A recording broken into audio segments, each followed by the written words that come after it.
السلام عليكم ورحمة الله وبركاته.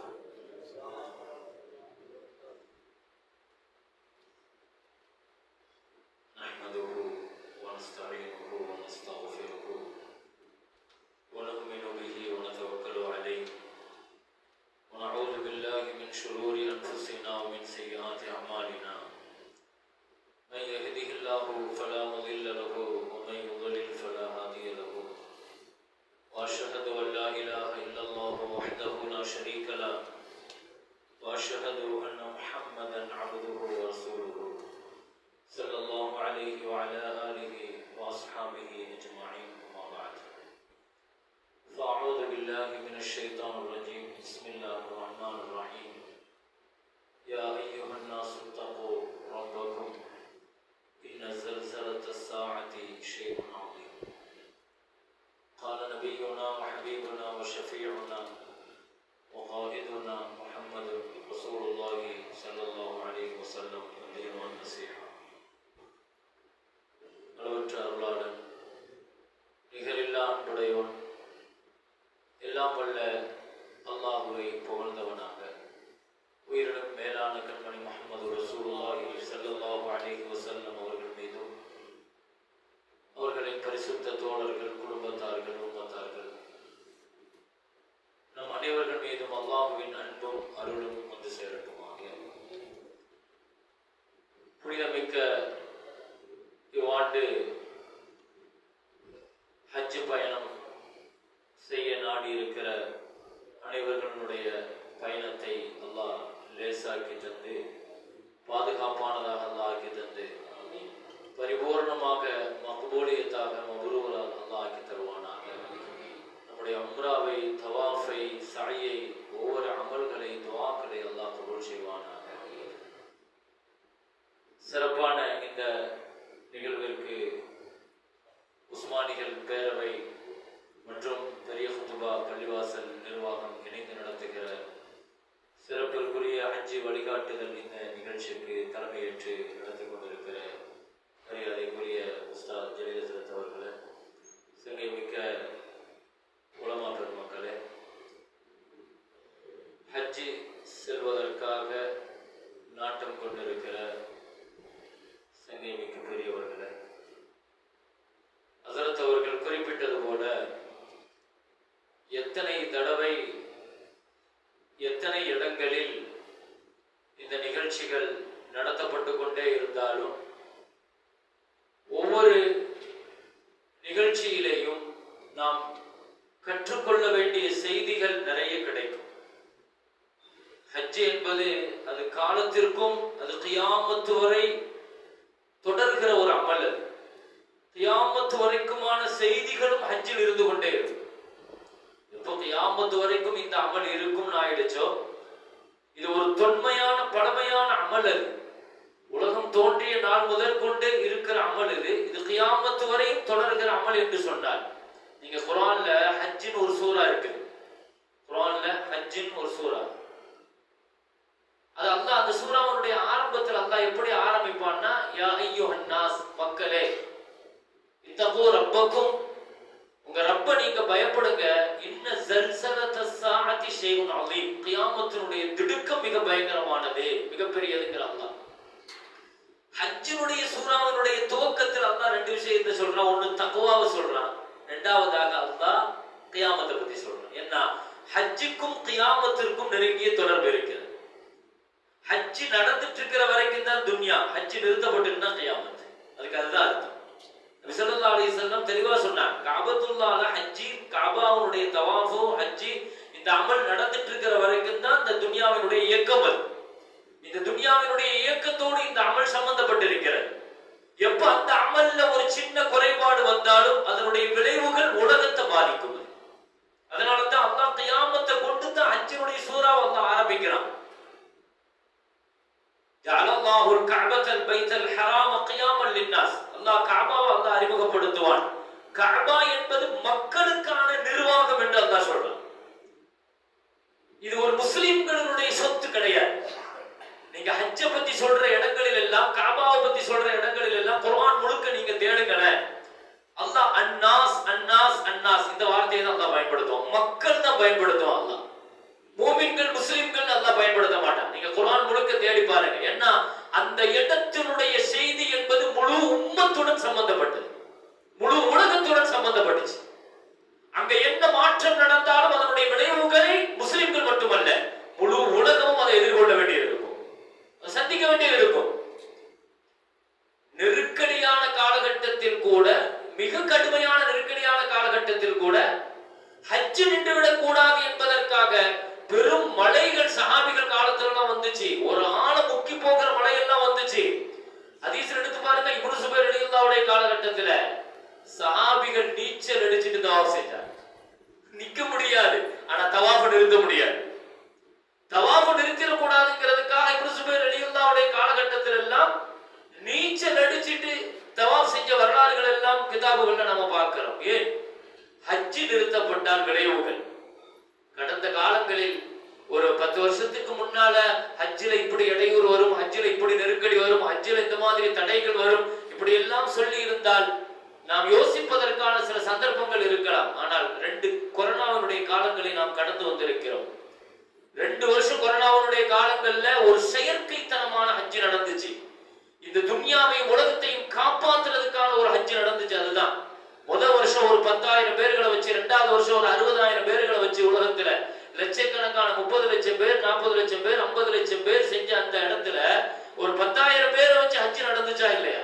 ஒரு 60,000 பேர்களை வச்சு 2வது கொரோனாவினுடைய கோவிட் காலத்துல ஹஜ் நடந்துச்சா இல்லையா? லோக்கல்ல உள்ளவங்களை வச்சு எப்படியாவது ஹஜ் நடத்தணும், ஹஜ் நிக்க கூடாது, யாரையாவது வச்சு ஹஜ் நடத்தி ஆகணும். ஏன்னா நின்னா என்ன ஆகுங்கிறது உம்மத்துக்கு தெரியும். ஸல்லல்லாஹு அலைஹி வஸல்லம் தெளிவா சொல்லிட்டு போயிருக்கிறார். ஹஜ்ங்கிறது அது எந்த காலத்திலையும் நிறுத்தப்படாது, ஆனால் நெருக்கடிகளை சந்திக்கும். அப்படியான நெருக்கடிகள் உங்களை சந்திப்பதற்கு முன்னால் ஹஜ்ஜை நீங்க சந்திச்சிருக்கீங்க. ஸல்லல்லாஹு அலைஹி வஸல்லம் நெருக்கடிகள் எந்த காலத்துல என்ன நெருக்கடி வேணாலும் வரலாம். அது பொது நெருக்கடியா இருக்கலாம், தனி நெருக்கடியாக இருக்கலாம். இடையூறுகள்ங்கிறது எப்படியான நெருக்கடிகளும் வரலாம். அல்ஹம்துலில்லாஹ் இங்கே குறைவான நேரங்கள் தான், உகருக்குள்ள நாங்கள் முடித்தாக்கணும் வாக்கு சொல்வதற்குள். எனக்கு பின்னால் ஹஜ்ரத் அவர்களும் பேச இருக்கிறார்கள். எனவே இங்கே நான் உம்ராவை சம்பந்தமான சில செய்திகளை சொல்வதற்கு முன்னால் ஹஜ்ஜை பற்றிய ஒரு சின்ன ஒரு அறிமுகத்தை அதை தெரிஞ்சிட்டு போகணும். அந்த பயணத்துல குர்ஆனுடைய வார்த்தைகளை நான் சொல்றேன். ஹஜ்ஜுங்கிற கடமையை பத்தி சொல்ற அந்த ஆயத்தை இன்னொரு தடவை நீங்க உற்று நோக்கி பாருங்க. ஹஜ் கடமையான ஆயத்தை அல்லாஹ் சொல்லுவான், ஒலில்லாஹி அலன்னாஸி ஹஜ்ஜுல் பைத்தி மன் இஸ்ததா இலைஹி சபீலா. யாருக்கு வசதி இருக்குமோ அவங்க அல்லாஹ்வுக்காக ஹஜ் செய்யறது கடமையாகும்.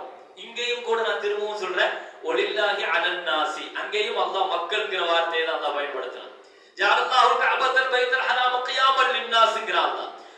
அதே மாதிரி அல்லாஹ் லியகீமுஸ் ஸலாத ஃபஜல் அஃபீதத்தம் மினன் நாஸி தஹவி இலைஹிம். அந்த மக்கா, அந்த பூமி என்ன, மக்களுடைய இதயங்களை ஈர்க்கிற இடம்ங்கறான். மக்கள் இதயங்கள்ங்கறான், முஸ்லிம்கள் இதயங்கள் அல்ல. அல்லாஹ் குறிப்பிட்டு சொல்லல. ஏன்னா எல்லா மக்களுடைய இதயங்களிலேயும் காபாவை பத்தியான ஈர்ப்பு இருக்கும். காபாங்கிறது அது ஒரு மேக்னெட் அப்படின்னு சொல்லுவாங்க. அப்படி ஒரு ஈர்ப்பு சக்தி இருக்குது காபால. ஏன் அதுக்கு ஏன் கருப்பு கல்லு, அதுக்கு மேல போடப்படுகிற துணியுமே கருப்பா போடப்படுது தெரியுமா? காபாவினுடைய கருப்புக்கான காரணம் கல்லும் கருப்பாக இருக்கிறது, அதுக்கு மேல போர்த்தப்படுகிற போர்வையும் கருப்பாக இருக்கிறது. என்ன காரணம்? அதனுடைய காரணத்தை எழுதுவார்கள். கருப்பு என்பது ஈர்ப்பு சக்தி அதிகமாக கொண்டது, கருப்புல ஈர்ப்பு அதிகமாக இருக்கும். எனவேதான் ஏற்கனவே காபாங்கிறது இதயங்களை ஈர்க்கிற சக்தி. அதனால தான் காபாவுக்கு வலது பக்கமா சுத்தாம இடது பக்கமா சுத்துறோம். இடது பக்கமா சுற்றுகிற பொழுதுதான் இதயம் என்னவாக இருக்கும், காபாவுக்கு நெருக்கமாக இருக்கும். காபாவை தவாஃப் செஞ்சிட்டு இருக்கும்போது காபாவை திரும்பி பார்க்கிறது மக்ரூஹ் தஹ்ரீம், அது ஹராம்னு எழுதுறாங்க. ஹராமுக்கு நெருக்கம் அது. காபாவை நீங்க தவாஃப் செஞ்சிட்டு இருக்கும்போது காபாவை பார்க்க கூடாது, காபாவை பார்க்க கூடாது. என்ன காரணம்? அவர் அதவு குறைவு, அது ஒழுக்க குறைவு முதல் விஷயம். ஏன்னா ரப்பிட்ட நம்ம தேவையை நாடி போய்கிட்டே இருக்கும்போது அப்படி திரும்பி பார்க்கிறது ஒழுக்கம் இல்லைங்கிறார். மறுபுறத்தில் நீங்கள் திரும்புகிற பொழுது உங்களுடைய இதயம் காபாவுக்கான நெருக்கத்திலிருந்து கொஞ்சம் விலகிரும்னு எழுதுறாங்க. அந்த காபாவை நீங்க சுத்திட்டு இருக்கும், காபாவுடைய சட்டங்கள் நீங்கள் தொடர்ந்து நீங்க கேட்டுட்டு வருவீங்க. போன வாரம் கூட மரியாதைக்குரிய ஹஜ்ரத் அவர்கள் மிக தெளிவாக நிறைய விஷயங்களை சொன்னாங்க. இனியும் அடுத்தடுத்த காலங்கள் அதனுடைய செய்திகள் நீங்கள் நிறைய தெரிய இருக்கிறீங்க. இருந்தாலும் நம்ம இங்க என்ன சொல்ல வருகிறோம், அந்த காபாவினுடைய விஷயங்கள்ங்கிறது ஈர்ப்பு சக்தி. தஹ்வி இலைஹிம். உமர் ரலியல்லாஹு ஹஜ் முடிச்ச உடனே விரட்டுவாங்க, உடனே அங்க இருக்க விட மாட்டாங்க. ஹஜ் முடிஞ்சிருச்சுன்னா, தவா முடிஞ்சிருச்சுன்னா மக்கள் என்ன செஞ்சிருவாங்க, என்ன அது இதயங்களை ஈர்த்துரும், போக விட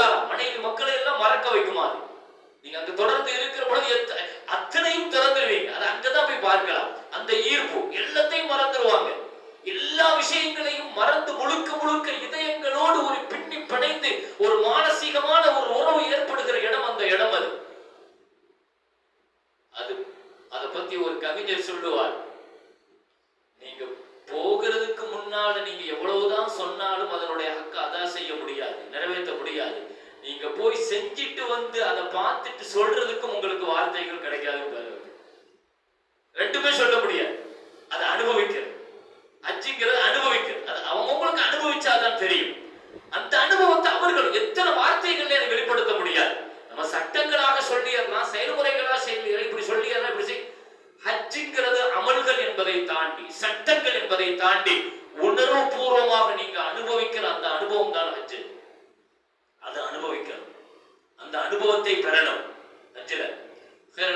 முதல்ல இந்த பயணத்துல நான் ஒரே இந்த வார்த்தையில என்ன சொல்றேன், அல்லாஹ் மக்கள் மீது ஹஜ்ஜி கடமைன்னு சொல்லும் போது அல்லாஹ் முதல்ல சொல்ற வார்த்தையை லில்லாஹின்னு வார்த்தையை சொல்றான். லில்லா லில்லா அல்லாஹ்வுக்காக அப்படிங்கிற வார்த்தையில இருந்து ஆரம்பிக்கலாம். என்ன அர்த்தம்? ஹஜ்ஜில முதல்ல கெட்டு போகிறது நியத்து தான் அர்த்தம். ஹஜ்ஜில முதல்ல டேமேஜ் ஆகுறது என்னன்னு நியத்து தான் முதல்ல. அந்த நியத்து எந்த வகையிலையும் நம்ம என்ன செஞ்சிடக்கூடாது, எந்த அந்த ஹஜ்ஜி எந்த சூழ்நிலையிலுமே நியத்தை நம்ம என்ன செஞ்சிடக்கூடாது, மாத்திரக்கூடாது. அல்லாஹ்வுக்காக இந்த நியத்துல வாங்குங்கிறான் அல்லாஹ். ஹஜ்ஜுல் பைத் அல்லாஹ்வுடைய வீடு குர்ஆன்ல நிறைய சொல்றான். என் வீடு எல்லாமே இதுவும் அல்லாஹ்வுடைய வீடு தானே, எல்லா மஸ்ஜிதும் அல்லாஹ்வுடைய வீடு தானே. விசேஷமா அல்லாஹ் ஏன் அது ஏன் வீடுங்கிறான், அந்த வீட்டை மட்டும் ஏன் வீடுங்கிறான்? மற்ற வீடுகள் எல்லாம் அல்லாஹ்வுக்காக நாம சுத்தம் செஞ்சு வச்சிருப்போம், ஆனா அந்த வீட்டை நமக்காக அல்லாஹ் சுத்தம் செஞ்சிருக்கிறான். ஒத்தஹிர் பைத்திய லித்தாயிஃபின் அல்லாஹ் சொன்னான். நமக்காக அல்லாஹ் தயார் செய்யற வீடு அது, அல்லாஹ்வுக்காக நாம தயார் செஞ்சு வச்சிட்டு இருக்கிற வீடு இதுதான். அதுதான் உலகத்தினுடைய காபத்துல்லாஹ்வுக்கும் மற்ற பள்ளிவாசல்களுக்கும் உள்ள வித்தியாசம். அந்த இடங்களுக்கு நம்ம போகிறதுக்கு முன்னால ஒரு இடத்தினுடைய கண்ணியத்தை சுமந்துட்டு போகணும். அதுதான் ரொம்ப முக்கியம். அத்தபும் அலுமத்தும் கண்ணியமும் தான் ரொம்ப முக்கியம். காபாவை பார்க்கிற பொழுது கேட்கிற துவாக்கள்ல முதல்ல நம்ம கேட்க வேண்டியது ரப்பே காபாவுக்கு மேலும் மேலும் கண்ணியத்தை நீ அதிகமாக்கும். முதல்ல கேட்கிற துவான் ஒண்ணு இருக்குது, அதுக்கு பின்னால காபாவுக்காக நம்ம கேட்கிற ஒரு துவா ஒண்ணு இருக்குது. அதனுடைய தஷ்ரீஃபையும் தஅலீமையும் தக்ரீமையும் அதிகப்படுத்த நபி ஸல்லல்லாஹு அலைஹி வஸல்லம் கேட்டிருக்கிறார். அப்ப அதனுடைய காபாவுடைய கண்ணியத்தை முதல்ல கல்புல முதல்ல நம்ம சுமந்துட்டு போகணும். எல்லாவற்றுக்கும் மேலாக இங்க அனுபவங்களில் இருந்து மொத்தமாக நான் ஒரே ஒரு வார்த்தையை சொல்றேன். அல்லாஹ் குர்ஆன்ல இந்த வார்த்தையை சொல்வதாக உங்களுடைய கவனத்திற்கு வந்திருக்கும். ஹஜ்ஜி கடமையாயிட்டா நீங்க இதெல்லாம் செய்யாதீங்கன்னு சொல்ற வரிசையில் அல்லாஹ் சொல்ற முக்கியமான விஷயம் தர்க்கம். இதுக்கான நிறைய சாத்தியங்கள் இருக்கு, தவிர்க்க வேண்டிய விஷயம். தயவு செய்து மசாயில் சண்டைகளோ சின்ன சின்ன பிரச்சனைகளையோ ஃபுருஐ சின்ன பிரச்சனைகளையோ அங்க போய் செய்ய வேண்டாம், செய்யற இடங்கள்ல கலந்துக்க வேண்டாம், அதுல பங்கெடுக்க வேண்டாம், உங்க கருத்தை பதிவு செய்ய வேண்டாம். நிறைய அதற்கான வாய்ப்புகள் இருக்குது தர்க்கத்திற்காக. என்னன்னா இந்த மசாயில் ஹஜ்ஜில தர்க்கங்களை உண்டாக்குறது ஏற்படுறதுங்கிறது மிக முக்கியமாக சொல்லுவார்கள். இந்த 4 ரக்காத்தா 2 ரக்காத்தா இந்த மாதிரி எங்க நியத்து எங்க முதல்ல எங்க இஹ்ராம் கட்டுறது, நியத்து எங்க வைக்கிறது, இதுல இருந்து ஆரம்பிச்சு நிறைய இந்த மாதிரி என்ன செய்யும் தர்க்கங்களுக்கான வாய்ப்பு இருக்குது. இந்த தர்க்கங்கள் உங்க மனசுல வருகிற பொழுதெல்லாம், அந்த மாதிரி சூழ்நிலைகள் நீங்க அங்க சந்திக்கிற பொழுதெல்லாம் நான் சொல்லுகிற இந்த ஹதீஸ் உங்க மனசுல நீங்க வச்சுக்க. இது ரொம்ப முக்கியமான ஒரு ஹதீஸ். அந்த நினைப்பு வருகிற பொழுதெல்லாம் இந்த ஹதீஸ் உங்க மனசுல நிக்கணும். எந்த தர்க்கத்திலையும் நீங்க தயவு செய்து பங்கெடுக்க வேண்டாம். உங்களுடைய அமீர், உங்களை கூட்டு போனவங்க, உங்களுடைய உலமா என்ன சொன்னாரோ அதை ஃபாலோ பண்ணி நீங்க போயிட்டே இருங்க. நபி ஸல்லல்லாஹு அலைஹி வஸல்லத்தினுடைய காலகட்டத்திற்கு பின்னால சஹாபிகளுடைய காலகட்டத்திலையும் ஹஜ்ஜில ஷைத்தான் எல்லா காலகட்டத்திலும் இந்த வேலை செஞ்சுக்கிட்டே தான் இருந்தான். உஸ்மான் ரலியல்லாஹு அன்ஹுடைய ஆட்சியினுடைய காலகட்டம். உஸ்மான் ரலியல்லாஹு மினாவுக்கு வந்தா மினாவுல 4 ரக்காத்தை தொழுவாங்க, 2 ரக்காத் தொழ மாட்டாங்க. உஸ்மான் ரலியல்லாஹு கஸ்ராக தொழுகாம 4 ரக்காத் தொழுவாங்க. ஆனா இப்னு மஸ்ஊத் ரலியல்லாஹு 2 ரக்காத்து தான் தொழுவாங்கன்னு மாத்திரமல்ல, கஸ்ர் தான் செய்வாங்க அவங்க. ஆனா ரொம்ப உறுதியா இருப்பாங்க. அதுல ஹஜ்ஜிக்கு வந்தாங்க, இப்னு மஸ்ஊத் ரலியல்லாஹு ஹஜ்ஜிக்கு வராங்க. வந்து உஸ்மான் ரலியல்லாஹு 4 ரக்காத் தொழுகும் போது பின்னால ஃபாலோ பண்ணி தொழ வேண்டிய கட்டாயத்துல இப்னு மஸ்ஊத் ரலியல்லாஹு ஃபாலோ பண்ணி 4 ரக்காத் செஞ்சுட்டாங்க கஸ்ர் இல்லாம. சஹாபாக்கள் கேட்டாங்க, இப்தா அலா உஸ்மான் ரலியல்லாஹு, இல்ல உஸ்மான் ரலியல்லாஹு 4 ரக்காத் தொழுறாங்கங்கறத மத்த காலங்கள்ல நீங்க என்ன செஞ்சிருக்கீங்க, கடுமையாக நீங்க எதிர்த்து சட்டங்கள்லாம் சொல்லி இருக்கிறீங்களே, இப்போவும் நான் சொல்றேன்னாங்க, ஸல்லைத்து மஅன் நபி ஸல்லல்லாஹு அலைஹி வஸல்லம் ரக்அத்தைன் வ மஅ அபி பக்ர் ரக்அத்தைன் வமா உமர் ரக்அத்தைன் ரலியல்லாஹு அன்ஹும் வமா உஸ்மான் ரலியல்லாஹு அன்ஹு. உஸ்மான் ரலியல்லாஹு கூட அவங்களுடைய ஆரம்ப காலகட்டத்தில் நான் தொழுதப்ப 2 ரக்காத்து தொழுதாங்க. பின்னால் அவங்க இஜ்திஹாதம் மாத்திட்டாங்க. 2 ரக்காத்து தான்ங்கிறதுல தெளிவா இருக்கிறேன், ஆனாலும் ஏன் நீங்க தொழுகலன்னு கேட்டாங்க. அவங்க சொன்ன வார்த்தை அல் ஹிலாஃபு அஷர்ரு மின் ஸாலிக். இந்த இடத்துல கருத்து வேறுபாடு கொள்றதுங்கிறது இபாதத்தை விட ரொம்ப ஆபத்தானது. இபாதத்தை செய்யறதை விட ரொம்ப பெரிய கெடுதி. இந்த இடத்துல நான் ஹிலாஃப் செய்யறது, என் கருத்து ஒண்ணு இருக்கிறது, என் சட்டம் ஒண்ணு இருக்குது, என்னுடைய இஜ்திஹாத் ஒண்ணு இருக்குது, நான் இந்த இடத்துல விட்டு கொடுக்கிறேன். இப்னு மஸ்ஊத் ரலியல்லாஹு சொல்லிட்டாங்க. அந்த இடத்துக்கெல்லாம் நம்ம போகலாம். அவ்வளவு பெரிய அந்தஸ்துக்கெல்லாம் நாம இல்ல, சட்டங்களை பத்தி சொல்ற அளவுக்கு உண்டான இதெல்லாம் நாம கிடையாது. அதனால நாம என்ன சொல்றோம், இந்த மாதிரி விஷயங்கள் தயவு செய்து சூழல்கள் ஏற்படுகிற பொழுது அதை நீங்க என்ன செஞ்சுக்கங்க, கூடுமான வரைக்கும் அதை நீங்க தவிர்த்து கொள்ள வேண்டும் என்பதை நான் ஆரம்பமாக சொல்லிக்கொண்டு, அல்ஹம்துலில்லாஹ் இந்த பயணத்தில் ஹஜ்ஜி பயணம் நமக்கு தெரியும். ஹஜ்ஜிங்கிறது 3 வகையான ஹஜ்ஜி இருக்கிறது. ஹஜ்ஜில ஹஜ்ஜி இஃப்ராத், ஹஜ்ஜி கிரான், ஹஜ்ஜி தமத்து, 3 வகையான ஹஜ்ஜி இருக்குது. ஹஜ்ஜி கிரான் என்பது ஒரே இஹ்ராம் கட்டி உம்ரா செஞ்சுட்டு இஹ்ராம களையாம அப்படியே ஹஜ்ஜி செய்யறதுக்கு பேர் ஹஜ்ஜி கிரான். ஹஜ்ஜி இஃப்ராதுங்கிறது ஹஜ்ஜிக்காக மட்டும் இஹ்ராம் கட்டுறது ஹஜ்ஜி தமத்து. வழமையா நாம செய்யற ஹஜ்ஜிங்கிறது ஹஜ்ஜி தமத்தோட தான். முதல்ல நாம கட்டுறதுக்கு இது போகிறது உம்ராவுக்காக என்ன செய்வோம், இஹ்ராம் கட்டுவோம்.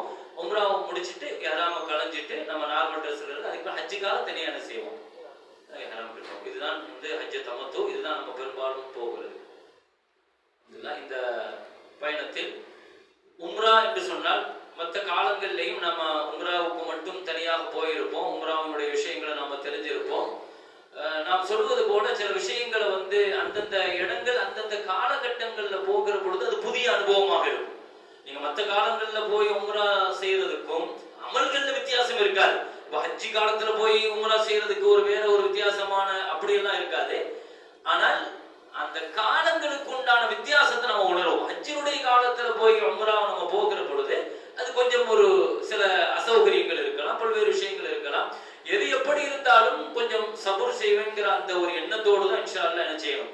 ஏன்னா ஒரு உம்ராவை முடிக்கிறதுக்கு சில காலகட்டங்கள்ல 10 நிமிஷங்கள்ல 20 நிமிஷங்கள்ல அரை மணி நேரங்கள்ல முடிச்சிடலாம்.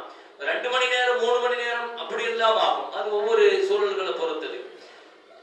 உம்ராவை பொறுத்த வரைக்கும் 4 விஷயங்கள் தான். உம்ராவுடைய விஷயங்கள்ங்கிறது 4: இஹ்ராம், தவாஃப், சஇ, முடி இறக்குதல், அதாவது மொட்டை அடித்தல், அப்படி இல்லைன்னா முடி குறைத்தல். இந்த 4 இஹ்ராம் உம்ரானாலே இந்த 4 விஷயங்கள் தான்.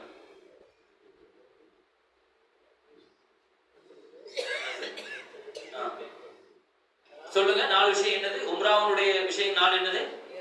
இஹ்ராம் கட்டுதல், இரண்டாவது தவாஃப், சஇ, முடி இறக்குதல். இந்த 4 விஷயங்கள் தான்.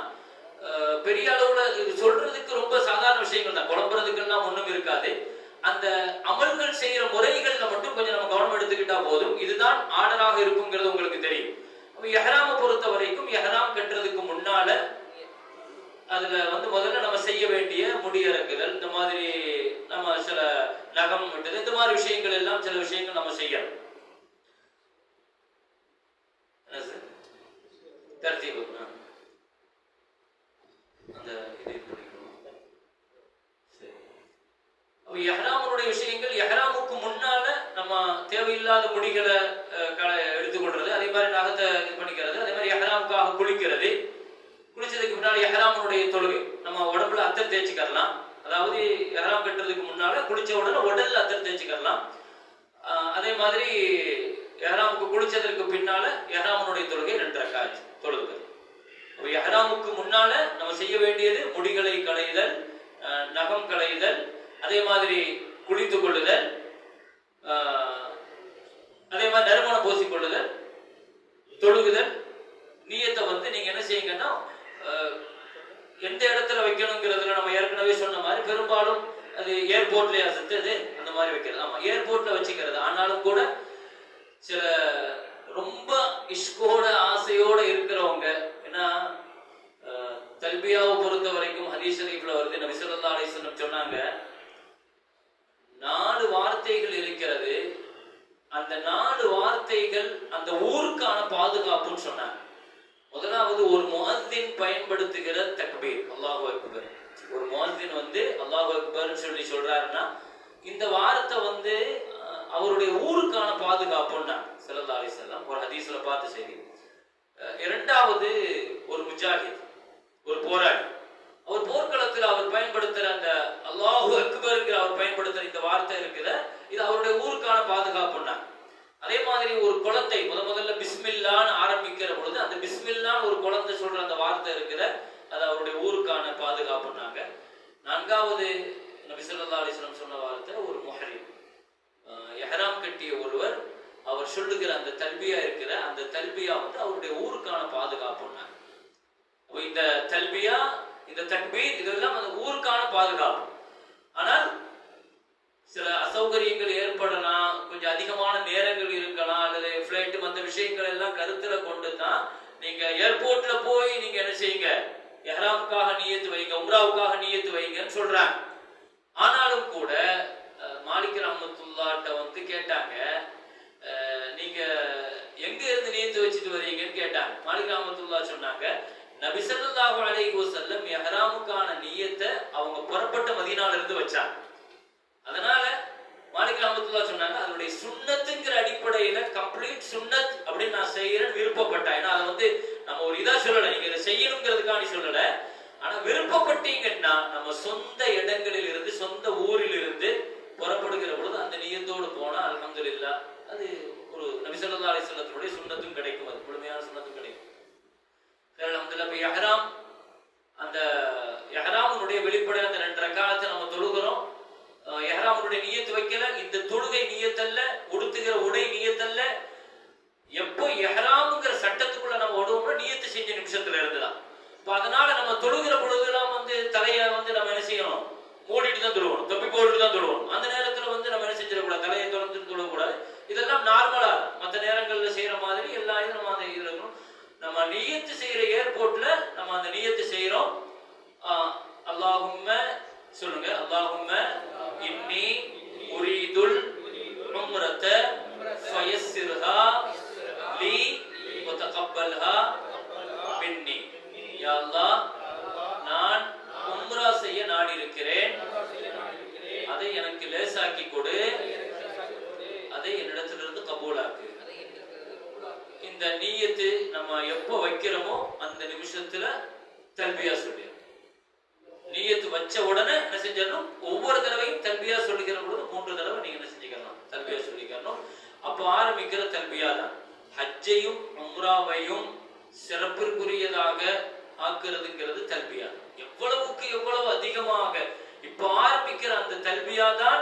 நம்ம தல்பியாவை எங்க கொண்டு முடிப்போம், உம்ரால தல்பியாவை எங்க ஆரம்பிப்போம், நியத்து சொன்ன உடனே ஆரம்பிச்ச தல்பியா நம்ம போய் என்ன செய்வோம், காபத்துல்லாஹ்வை பார்த்து தவாஃப் ஆரம்பிக்கும் போது தல்பியாவை என்ன செய்வோம், நிப்பாட்டிடும். அதுக்கு பிறகு தல்பியா கிடையாது.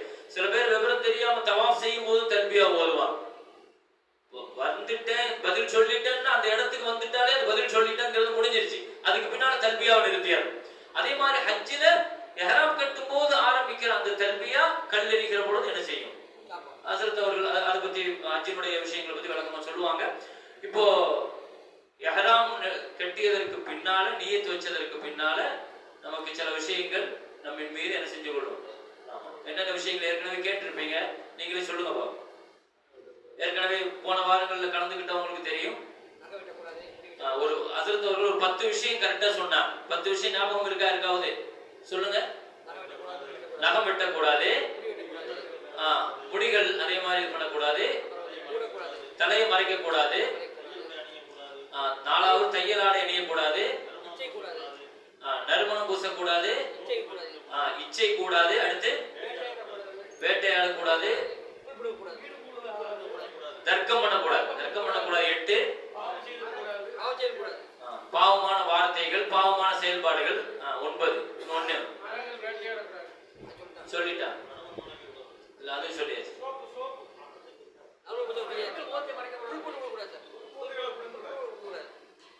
பொறுப்புகள் கொடுக்கக்கூடாது சொன்னாங்க நினைக்கிறேன். சரி, இந்த 10 விஷயங்கள் இஹ்ராமுக்கு பின்னால் உள்ள இந்த 10 விஷயங்களுக்கு பண்ணிக்கோங்க.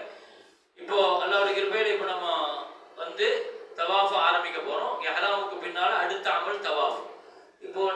மஸ்ஜிதே ஹராமுக்கு உள்ள வரோம்.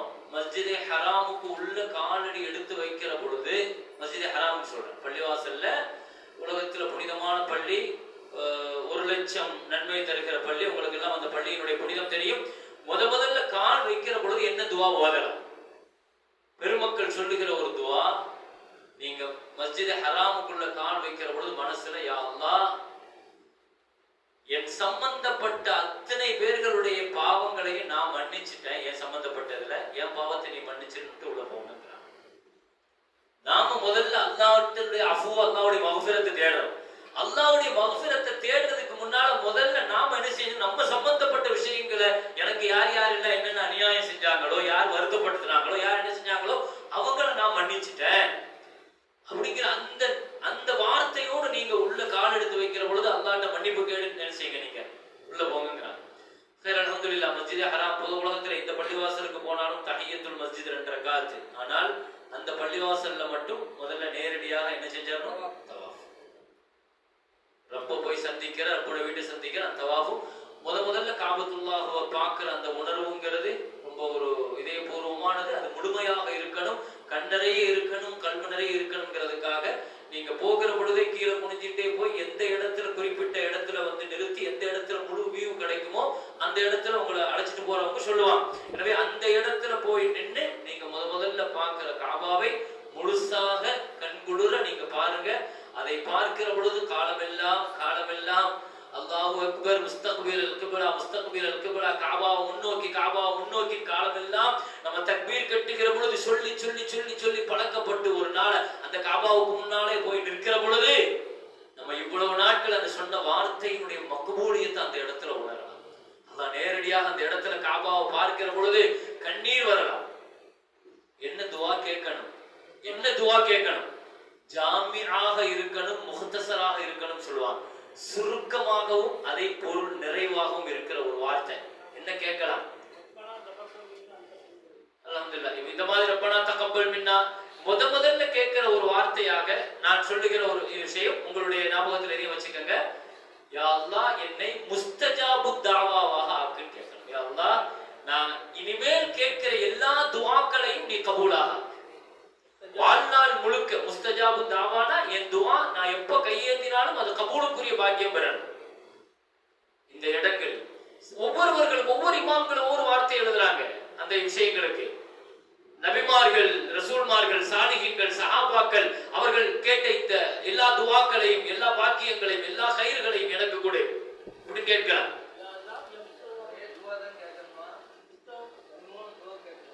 ஒரு துவான் கணக்கு கிடையாது. நம்ம சொல்றது முதல்ல நீங்க என்ன துவா கேட்கலாம், அடுத்தடுத்து என்ன துவா கேட்கலாம் அப்படிங்கிற அந்த ஆர்டர் தான் சொல்றோம். எவ்வளவு துவாக்கள்னாலும் கேட்கலாம், எவ்வளவு நேரம்னாலும் கேட்கலாம். அப்படி நிற்கிற பொழுது காபத்துல்லாஹ் நீங்க முதல்ல பார்க்கிற இடம்ங்கிறது போகிற பாதையில நிற்க வேண்டாம். ஏன்னா நின்னா பின்னால வரவங்க தள்ளிவாங்க, நமக்கு சரியான முறையில துவா கேட்க முடியாது. அதனால ஒரு சரியான ஒரு இடத்துல முதல்ல தேர்ந்தெடுத்து நீங்க காபாவை போய் பார்க்கிற இடத்தை, குறிப்பிட்ட இடத்தை நீங்க தேர்ந்தெடுங்க. இந்த இடத்துல மக்கள் நடைபாதை இல்லாத அளவுக்கு அந்த ஓரத்துல நின்றுட்டு காபாவை முழுசா பார்த்து நிறைய துவா செய்யுங்க. அந்த இடத்துல முஸ்தஜாபு தாவான்னா என் துஆ காலமெல்லாம் கபூலாகிற அந்தஸ்துல இருக்கணும். ரப்பே, காலமெல்லாம் என் துஆ வந்து என்ன செய்யணும்? கபூலாக்கப்படணும் அப்படின்னு துஆ செய்யுங்க. ஏன்னா இந்த இடங்களில் நான் கேட்கிற துஆக்கள் எல்லாம் கபூலாகணும், என் வாழ்நாள் முழுக்க கபூலாகணும் என்ற அந்த நிலைப்பாட்டில் கேட்டுக்கலாம். இப்போ அடுத்து நம்ம தவாஃப் ஆரம்பிக்க போறோம். மத்தாஃப் ரொம்ப முக்கியமான இடம். தவாஃப் நம்ம ஏற்கனவே அன்னைக்குள்ள பயான்ல கூட அந்த வார்த்தைகள் சொன்னோம். கிட்டத்தட்ட நம்ம தவாஃப் செய்கிற அந்த இடம் இருக்குது, அந்த மத்தாஃப்னு சொல்லுவோம். அந்த இடத்துல கிட்டத்தட்ட 1000 நபிமார்களுடைய கபர் இருக்கிறதாக சொல்றாங்க. இந்த இடங்கள் வந்து அவ்வளவு பாக்கியமான இடம் அது. இன்னும் நிறைய நபிமார்கள் தங்களுடைய வாழ்நாளுடைய கடைசி காலகட்டத்தில் இங்க வந்துருவாங்க, இந்த இடங்களுக்கு வந்திருக்கிறாங்க. அதனால ரொம்ப ஒரு பாக்கியமான இடம் அந்த மத்தாஃபும் தவாஃபுனுடைய இடம் அது. அந்த இடத்தில் நாம் நிற்கிற பொழுது நம்ம மனசுல வர வேண்டிய ஒரே ஒரு விஷயம் என்னன்னா, உலகத்தில் உள்ள எல்லா நபிமார்களுடைய பாதப்பட்ட இடத்தில் நாம் நிற்கிறோம். இதை விட ஒரு பெரிய பாக்கியமானது ஒண்ணு கிடையாது. உலகத்துல ஹஜ்ஜி செய்ய வராத நபிமார்கள் இருக்கிறாங்க, ஹஜ்ஜி செய்யாத நபிமார்கள். அந்த மஸ்ஜிதே ஹராம் அல்லது மக்கா இந்த இடங்கள்ல கூட காலடிப்படாத இடங்கள் இருக்கலாம். ஆனா தவாஃப் செய்யற இடத்துல எல்லா நபிமார்களும் வந்து காலடிப்பட்ட இடம். அல்ஹம்துலில்லாஹ். தவாஃபு நம்ம ஆரம்பிக்க போறோம். தவாஃபுனுடைய தவாஃபுடைய விஷயங்களை நான் இது பண்றதுக்கு முன்னால முதல்ல ஒரு 5 விஷயங்களை ஞாபகத்துல வைங்க. இந்த உம்ரால வந்து 5 விஷயம் ரொம்ப முக்கியமான விஷயமாக நீங்க ஞாபகத்துல வைங்க. முதல் விஷயம், உம்ரால மஸ்ஜிதுக்குள்ள நுழைகிற பொழுது இஅ்திகாஃபுடைய நியத். மஸ்ஜிதுல உள்ள நுழைகிற பொழுது இஅ்திகாஃபுடைய நியத்தோடு தான் நம்ம என்ன செய்யணும் மஸ்ஜித் ஹராமுக்குள்ள. ஏன்னா அது நஃபிலான சுன்னத்தான இஅ்திகாஃப். நம்ம உள்ள நுழைகிற பொழுது ஏன்னா இஅ்திகாஃபுடைய நியத்துல இருந்து அந்த நன்மைகளும் நமக்கு கிடைச்சிடும். 1,00,000 நன்மை நமக்கு கிடைக்கும். ஒவ்வொன்றுக்கும் 1,00,000 கணக்கான நன்மைகள் கிடைக்கும். அதுவே இஅ்திகாஃபுடைய நியத்துல நம்ம போயிட்டோம்னு சொன்னா, எனவே இஅ்திகாஃபுடைய நியத் அந்த ஞாபகத்துல வைங்க.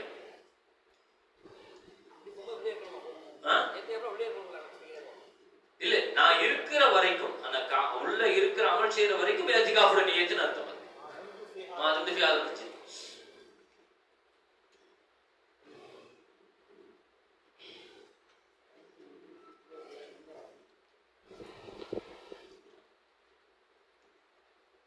இப்போ நம்ம அடுத்து தவாஃப் ஆரம்பிக்க போறோம். தவாஃப் உங்களுக்கு தெரியும், ஹஜ்ருல் அஸ்வதினுடைய அந்த மூலையிலிருந்து 5 விஷயத்துல தான் அந்த தவாஃபுடைய இடையில வரதுனால இந்த தவாஃப்ல நம்ம சொன்னோம். அந்த உம்ரால முதல்ல சொல்றது இஅ்திகாஃப், இரண்டாவது இஸ்திக்பால், மூணாவது இஸ்திலாம், நாலாவது இஃதிபா, அஞ்சாவது ரமல்.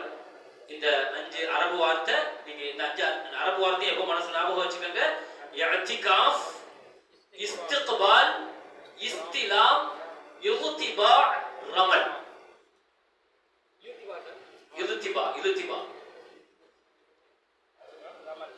இஃதிபா, அஞ்சாவது ரமல். இந்த 5 அமல்களும் ரொம்ப அந்த தவாஃப்ல ரொம்ப முக்கியமாக இடம்பெறும்.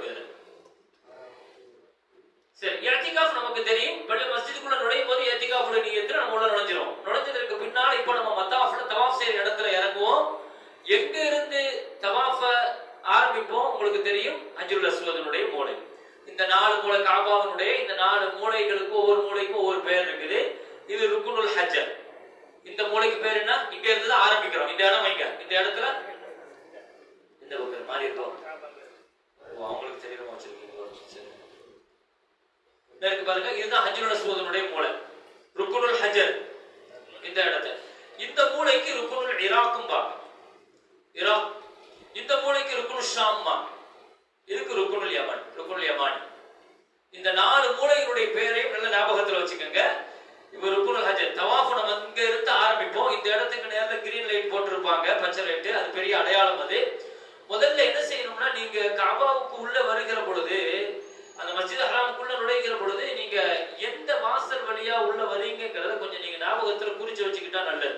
அங்க வந்து மலிக் ஃபஹது, அதே மாதிரி கிங் அப்துல் அசீஸ் உடைய கேட் இருக்கும், அதே மாதிரி கிங் அப்துல்லாவுடைய கேட் இருக்கும். ஒவ்வொரு கேட் இருக்கு. அதுல நீங்க எத்தனை நம்பர்ல உள்ள வரீங்கிறத நீங்க ஞாபகத்துல வச்சுட்டீங்கன்னா, அதே மாதிரி அந்த இடத்துல இருந்து அந்த கிரீன் லைட் எங்க இருக்குங்கிறத நீங்க கரெக்டா ஒரு தடவை நீங்க அடையாளம் பார்த்து வச்சுக்கிட்டீங்கன்னா உங்களுக்கு கரெக்டா இருக்கும்.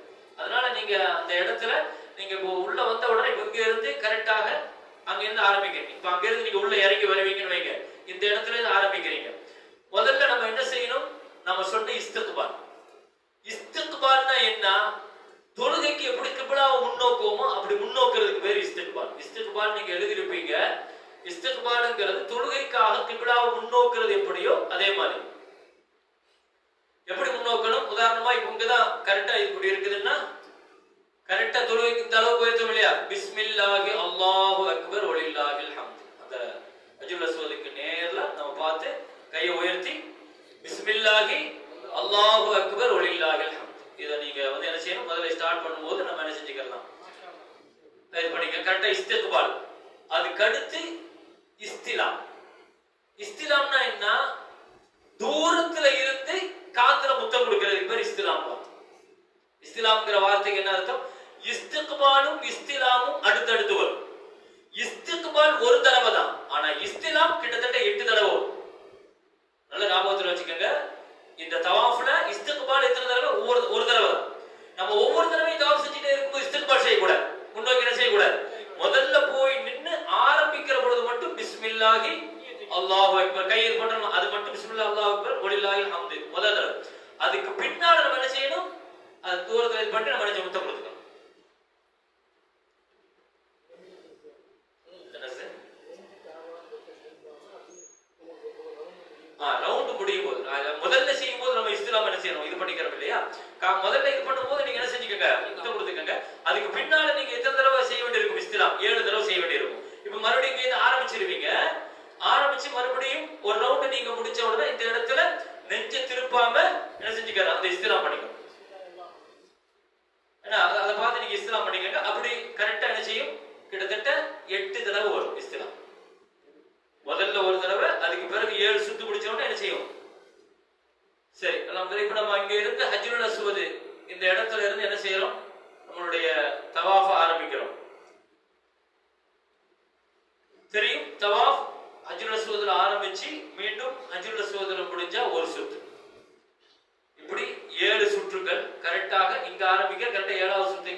என்ன ஓதலாம்?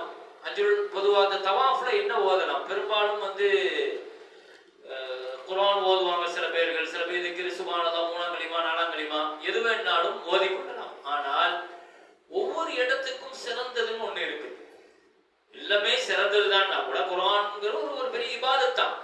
ஆனால் சிறந்ததுன்னா கூட அந்த இடத்துல செய்யறதுக்கு ஒண்ணு இருக்குது பாருங்க. அப்படி பார்க்க போனால் தவாஃப்ல சிறந்தது துஆ. தவாஃப்ல சிறந்தது துஆ. கேளு, அது கேட்கிற இடம் தான், அது கேட்கிற அமல் தான். என்ன கேட்கணுமோ எவ்வளவு கேட்கணுமோ கேட்கலாம். என்ன கேட்கலாம்? 4 விஷயங்கள் கேட்க சொல்றேன். தவாஃப்ல நாம கேட்க வேண்டியது என்ன? நாம என்ன ஞாபகம் வச்சுக்கோங்க, குர்ஆன் ஓதுறதெல்லாம் சிறந்தது. அதுக்கு முன்னால நான் இன்னொன்னு சொல்லிடுறேன். இங்க ஆரம்பிக்கிற இந்த தவாஃப நீங்க ருக்குன யமானி வரைக்கும் நீங்க என்ன செஞ்சுக்கலாம், என்ன வேணாலும் நீங்க கேட்டுக்கலாம், துஆ கேட்டுக்கலாம். ருக்குன யமானி கிட்ட வரும்போது நிறுத்திடுங்க. ஏன்னா இந்த இடத்துல இருந்து இங்க வரைக்கும் உள்ள இடங்களை ரப்பனா ஆத்தினா ஃபித் துன்யா ஹஸனா வ ஃபில் ஆখিরাতি ஹஸனத வ கினா அஸாபன்னார் வ அத்கில்னல் ஜன்னத மஅல் அப்ரார் யா அஸீஸ் யா கஃபார் யா ரப்பல் ஆலமீன். இது நீங்க இந்த இடத்துல ஓதணும். ரப்பனா ஆத்தினா மட்டும் கூட நீங்க ஓதிக்கலாம் இந்த இடத்துல. ஏன்னா உங்களுடைய துஆவுக்கு 70 நபிமார்கள் என்ற ரிவாயத்துல, இன்னொரு ரிவாயத்தில் 70,000 மலக்குமார்கள், 70 மலக்குமார்களும் என்றும் இன்னொரு ரிவாயத்தில் 70,000 மலக்குமார்கள் உங்க துஆவுக்காக ஆமீனுக்கு இருக்கிறாங்கிறது. 70 நபிமார்களுடைய கபர் இருக்குது என்றெல்லாம் இந்த இடங்களுடைய தனிச்சிறப்பு. ஸல்லல்லாஹு அலைஹி வஸல்லம் ஃபர்து தொழுகை வருகிற பொழுது இங்க வந்து என்ன செய்வாங்க? ஸல்லல்லாஹு அலைஹி வஸல்லம் கரெக்டா இந்த இடத்துல தான் உட்காருவாங்க. ஏன்னா இந்த இடம் அவ்வளவு முக்கியமானது. இந்த இடத்துல உட்கார்ந்து முன்னோக்குகிற பொழுது கஅபாவும் கிடைக்கும், மஸ்ஜிது நபவி, மஸ்ஜிது அக்ஸா எல்லாமே மூணுமே பாக்கியமான 3 பள்ளிவாசலும் கிடைக்கும். அதனால என்ன செய்வாங்க? ஸல்லல்லாஹு அலைஹி வஸல்லம் வந்தா இந்த இடத்துல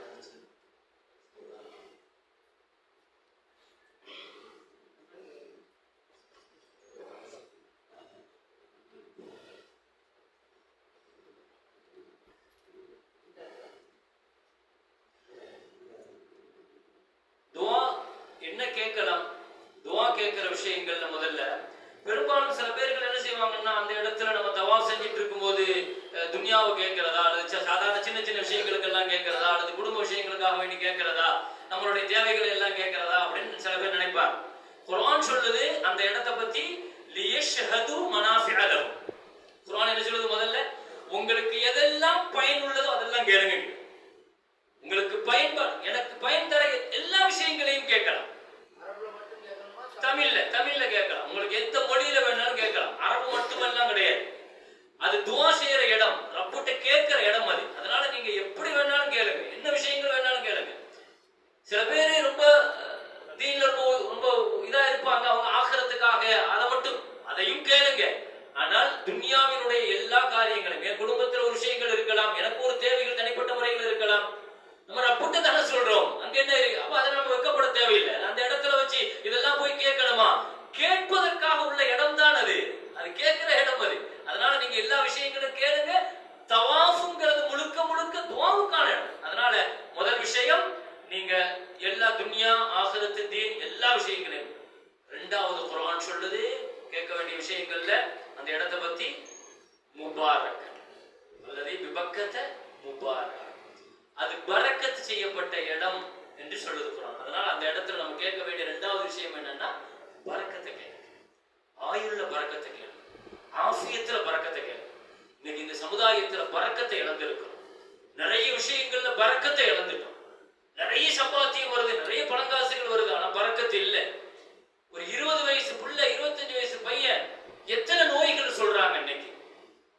ஒரு 40 வயசுல உள்ளவங்க 60 வயசுடைய தோற்றத்துல இருக்கிறாங்க. இதெல்லாம் என்ன? ஆயுளுடைய பரக்கத்து போயிடுச்சு, ஆரோக்கியத்தினுடைய பரக்கத்து போயிடுச்சு, பொருளாதாரத்தினுடைய ரிஸ்குடைய பரக்கத்தை இழந்துட்டோம். வாழ்க்கையில நிறைய பரக்கத்துகளை இழந்திருக்கிறோம். அது பரக்கத்துகள் கொட்டப்படுகிற இடம் அது. அதனால அந்த இடத்துல விபக்கத்தை முபாரக்கா, நீங்க பரக்கத்தை கேளுங்கன்னு அல்லாஹ் சொல்றான். அதே மாதிரி உஹுதன் அல்லாஹ் குர்ஆன்ல சொல்றான், அது ஹிதாயத்தினுடைய இடம். அது ஆலமீன்களுக்கான ஹிதாயத்தை கேளுங்க. அந்த இடத்துல நம்ம ஹிதாயத்தை கேட்கணும், நம்முடைய ஈமான உறுதிக்கு கேட்கணும், நம்முடைய அமலுக்கு கேட்கணும், ஒரு சாலையான விஷயங்களுக்காக. நம்மளுடைய ஈமான் ஒப்படைக்கப்படுகிற இடம் அது. ஹஜ்ருல் அஸ்வதுங்கிறது என்ன நினைக்கிறீங்க? ஹஜ்ருல் அஸ்வது நம்ம முத்தம் விடுவதும் அந்த இடத்துல நம்முடைய ஈமான சாட்சியாக்குறோம். நம்முடைய ஈமானுக்கான சாட்சி அது. நாளைக்கு மறுமையில நமக்கான நம்முடைய ஈமானுக்காக சாட்சியாக வந்து நிற்கும். அதனால ஹிதாயத் உஹுதலில் ஆனது உமன் தஹலஹு கான ஆமீனா. நாலாவது அல்லாஹ் தஆலா சொல்லுவான் அம்னு கேளுங்க. அம்னு, நிம்மதி, அமைதி, பயமில்லாத வாழ்க்கை, அச்சமற்ற வாழ்க்கை. இப்ராஹிம் அலைஹிஸ்ஸலாம் அந்த காபத்துல்லாவை கட்டி முடிச்சுட்டு ஒரு ஊருக்கு முதல்ல என்ன வேணும், இஜ்அல் ஹாதல் பலத ஆமினா, ஒரு அமைதியாக்குன்னு தான் கேட்டாங்க. அமைதி வேணும் இல்லையா? ஊருக்கு வேணும், வீட்டுக்கு வேணும், தனி மனிதர்களுக்கு வேணும், அம்னு வேணும், நிம்மதி. அந்த அம்னு கேளுங்க, அந்த அமைதியை கேளுங்க, நிம்மதியை கேளுங்க, பதட்டத்தை கேளுங்க, பதட்டம் இல்லாத வாழ்க்கையை கேளுங்க. அப்ப அந்த துஆக்கள்ல இந்த மாதிரி விஷயங்கள் பெரும்பாலும் இதுக்குள்ளதான் இருக்கணுமாங்கிறது அல்ல. நான் சொல்றது இந்த விஷயங்களை முதன்மையாக வச்சுக்கோங்க. அது அல்லாம மற்ற விஷயங்களையும் கேட்டுக்கொள்ளலாம். எனவே தவாஃபினுடைய விஷயங்களை பொறுத்த வரைக்கும் 7 சுற்று, அது முடிந்தவுடன் அதுக்கு பின்னால மகாமே இப்ராஹிம், தவாஃபினுடைய தொழுகை 2 ரக்காத். மகாமே இப்ராஹிமுக்கு பின்னால வலதுல இடதுல எந்த இடத்துல இடம் கிடைக்குதோ அந்த இடத்துல 2 ரக்காத். சூரத்துல் காஃபிரூன், சூரத்துல் இக்லாஸ். பொதுவாக அந்த இடங்கள்ல எங்கெல்லாம் நம்ம தொழுகிறோமோ பெரும்பாலும் இந்த சூறாக்கள் இடம்பெறுவது ரொம்ப ஒரு முக்கியத்துவம் வாய்ந்தது. எனவே 2 ரக்காத்து தவாஃபினுடைய தொழுகை 2 ரக்காத்து முடிங்க. அது முடிச்சதற்கு பின்னால ஜம்சம் குடிக்கணும். ஆங்காங்கே வைக்கப்பட்டிருக்கும் ஜம்சமுடைய இது. பொதுவாக ஜம்சம் மாவு ஏற்கனவே நான் அன்றைக்கு பேசுகிற பொழுது கூட அந்த ஒரு வார்த்தை சொன்னேன். ஜம்சம்ங்கிறது அல்லாஹ் தஆலா ஜம்சம்ல 2 விஷயத்தை வச்சிருக்கிறான். முதலாவது என்ன, ஜம்சம்ங்கிறது டேஸ்ட் இருக்காது. ஜம்சம்ங்கிறது உலகத்துல மற்ற தண்ணியில இருந்து ஜம்சம் தண்ணியில டேஸ்ட் இருக்காது. ரெண்டாவது என்னன்னா, ஜம்சம் தண்ணியில லேசா ஒரு உப்பு இருக்கும். அல்லாஹ் தஆலா வச்சிருக்காரு. அல்லாஹ்வுடைய பிரம்மாண்டமான அத்தாட்சிகள்ல அந்த இடங்கள் நிறைய இருக்குது. மிஸாபே ரஹ்மத் இருக்குது, ஹத்தீம் இருக்குது, துஆ கபூல் ஆகிற இடங்கள், ஒவ்வொரு இடங்களும் துஆ கபூல் ஆகிற இடங்கள் நிறைய நீங்க கேள்விப்பட்டிருப்பீங்க. இன்னும் நிறைய அதனுடைய அத்தாட்சிகள் ஆயாத்து பையினாத்து உங்களுக்கு சொல்லுவாங்க. அப்படிப்பட்ட மகாம் இப்ராஹிம் அதுல ஜம்சமுக்கு அல்லாஹ் இந்த 2 இதை கொடுத்திருக்காரு. என்னன்னா, முதலாவது விஷயம் டேஸ்டுக்காக அது குடிக்க கூடாது, இபாதத்து நினைச்சு குடிக்கணும். அதனாலதான் அல்லாஹ் அதுல டேஸ்ட் எடுத்திருக்காரு. அந்த தண்ணியை குடிக்கிற பொழுது நம்ம மனசுல என்ன ஒரு இபாதத்துங்கிற நியத்து வரும். அது இல்ல டேஸ்ட் இருந்த டேஸ்டுக்குங்கிற நியத்தை மாத்திடுவாங்க.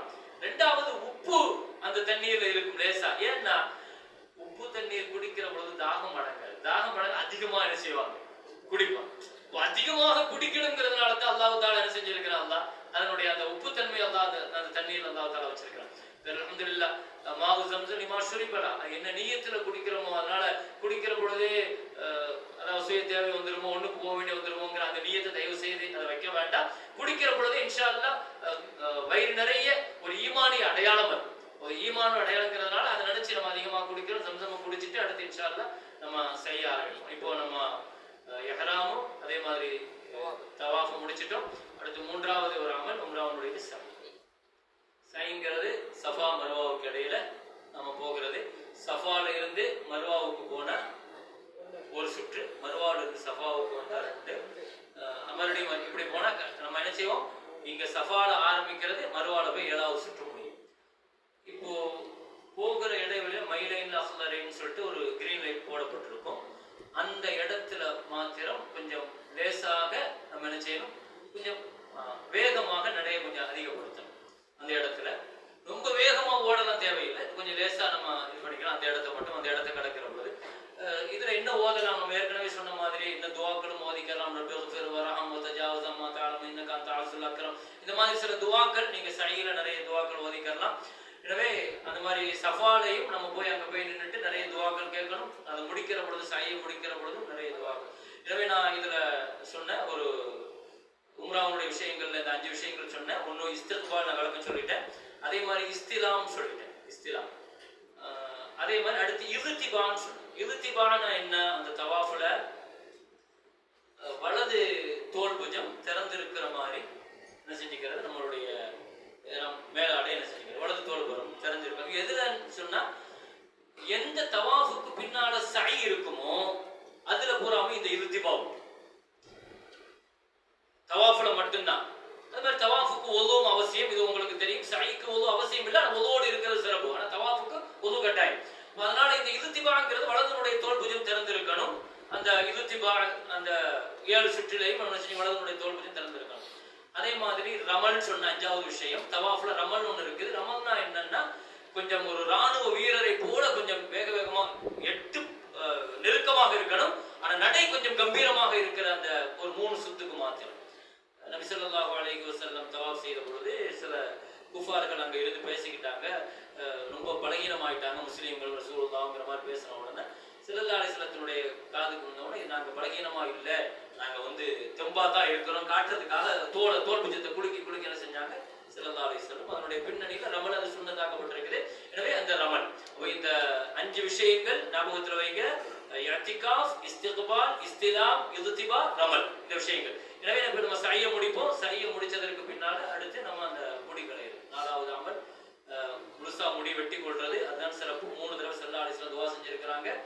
அதே மாதிரி முகஸ்ஸிரின் முடியை கட் பண்றவங்களுக்கும் ஸல்லல்லாஹு அலைஹி துஆ செஞ்சிருக்காங்க. ஹல்கு தான் சிறப்புங்கிறது எல்லா இமாம்களும் யோகித்த கருத்தை சொல்லலாம். இந்த 4 அமல்கள் கொண்டதுதான் உம்ராவினுடைய அமல்கள். எனவே இதை அடுத்து ஹஜ்ஜினுடைய அமல்கள் ஹஜ்ரத் அவர்கள் சொல்லுவாங்க. ஹஜ்ஜை தொடர்ந்து ஹஜ்ரத் அவர்கள் ஜியாரத்தினுடைய விஷயங்களும் ஹஜ்ரத் அவர்கள் சேர்த்து சொல்லுவாங்க. ஏன்னா லுஹருடைய பாங்குக்குள்ள நம்ம நிகழ்ச்சியை முடிச்சாக வேண்டியது இருக்கிறதுனால கண்ணியத்திற்குரிய ஹஜ்ரத் அவர்கள் ஹஜ்ஜி சம்பந்தமான முழுமையான செயல்முறை வழக்கங்களை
لبيك